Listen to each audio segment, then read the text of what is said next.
Tidak bisa dipungkiri bahwa timnas sepak bola Jepang adalah salah satu raksasa Asia hingga saat ini. Tapi siapa sangka, sebelum sehebat sekarang, tim negeri Sakura diketahui pernah berguru ke Indonesia perihal sepak bola. Pada jeda internasional September 2023, pecinta sepak bola dunia dibuat terpukau dengan kehebatan timnas Jepang yang melibas tim kuat Eropa Jerman dengan skor 4-1 dan Turki 4-2.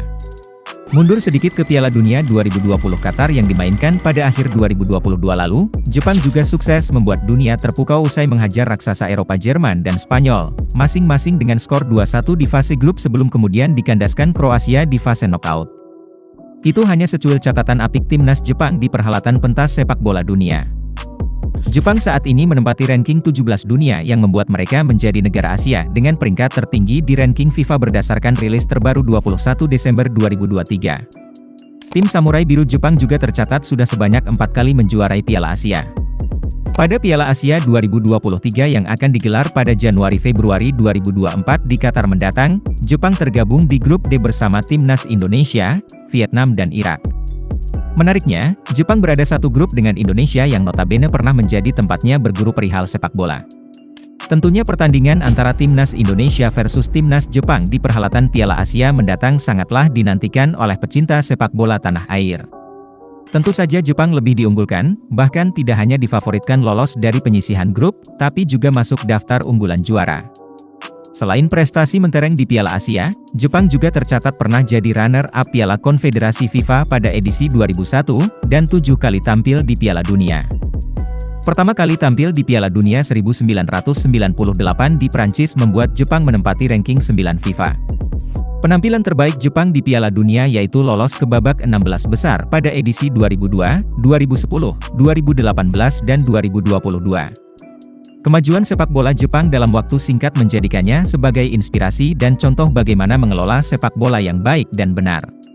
Sepak bola Jepang sendiri tercatat baru sepenuhnya profesional pada era 1990-an setelah belajar sepak bola dari Indonesia. Siapa sangka kesuksesan sepak bola Jepang saat ini tak lepas dari campur tangan Indonesia di masa lalu. Puluhan tahun lalu sebelum seperti saat ini, Jepang sempat berguru dengan Indonesia perihal pengelolaan kompetisi sepak bola. Tepatnya di tahun 1979, di mana saat itu Indonesia dinilai berhasil menggelar kompetisi Galatama. Galatama merupakan akronim dari Liga Sepak Bola Utama, sebuah kompetisi yang digagas PSSI di era kepemimpinan Ali Sadikin. Galatama dikenal sebagai salah satu tonggak sejarah pembinaan sepak bola di Indonesia. Bisa dikatakan, kompetisi inilah yang akhirnya menjadi cikal bakal Liga Indonesia saat ini. Galatama memang bukan kompetisi yang pertama di sepak bola Indonesia. Namun harus diakui, Galatama adalah lompatan luar biasa bagi terbentuknya kompetisi sepak bola modern di Indonesia. Sejumlah literatur menyebutkan, Galatama pertama kali diluncurkan pada Oktober 1978 dalam Kongres PSSI, dan Maret 1979 kompetisi ini resmi digulirkan dengan mengadopsi kompetisi di Eropa yang menerapkan pembinaan sepak bola semi-profesional. Sepak bola Indonesia sebenarnya layak berbangga dengan munculnya Galatama ini. Sebab setidaknya untuk di kawasan Asia, Indonesia bisa dikatakan menjadi yang pertama menerapkan kompetisi sepak bola semi-profesional. Hal inilah yang membuat Jepang jatuh hati dan menjadikan Indonesia tempatnya berguru perihal pengelolaan kompetisi sepak bola. Pada tahun 1979, delegasi Jepang berkunjung ke Indonesia untuk mempelajari kompetisi semi-profesional Liga Sepak Bola Utama atau Galatama. Namun Jepang baru menggulirkan kompetisi sepak bola profesional pada tahun 1993 alias 1 tahun lebih cepat dari Indonesia yang menggulirkan Liga Indonesia sebagai kompetisi profesional pada tahun 1994-95.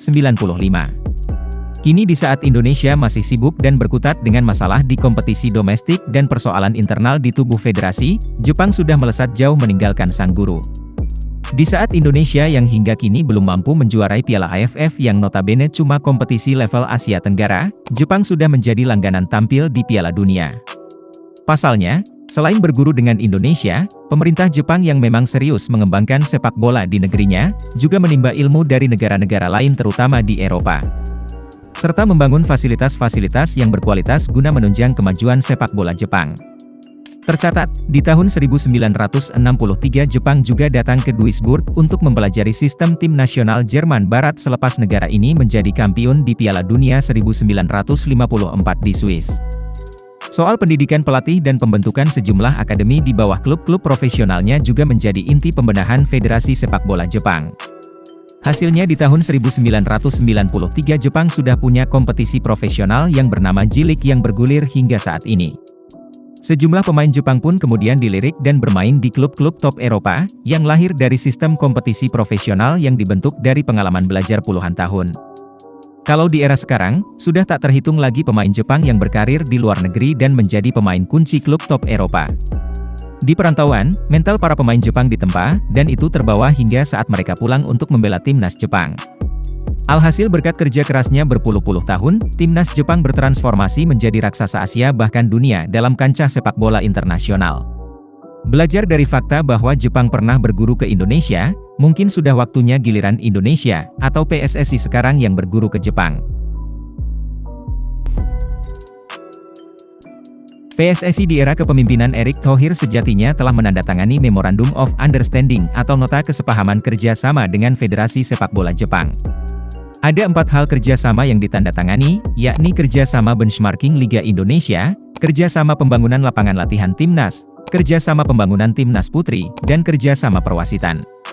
Di bawah kepemimpinan Erick Thohir, PSSI memang bertekad membenahi sepak bola agar bisa lebih baik ke depannya.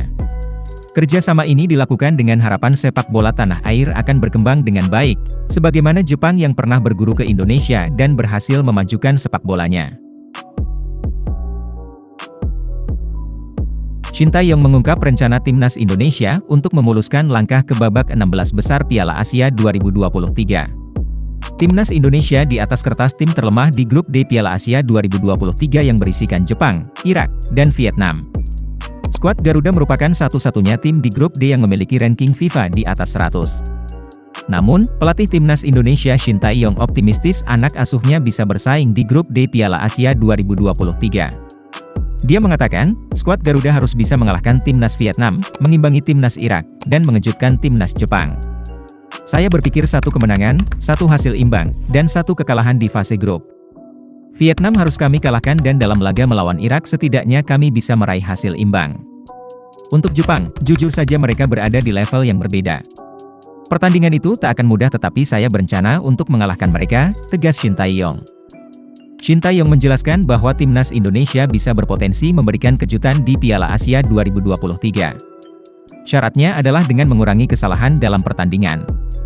Dengan skenario seperti itu, timnas Indonesia akan mendapatkan 4 poin dan berpeluang menjadi 1 dari 4 tim posisi ketiga terbaik untuk lolos ke 16 besar Piala Asia 2023.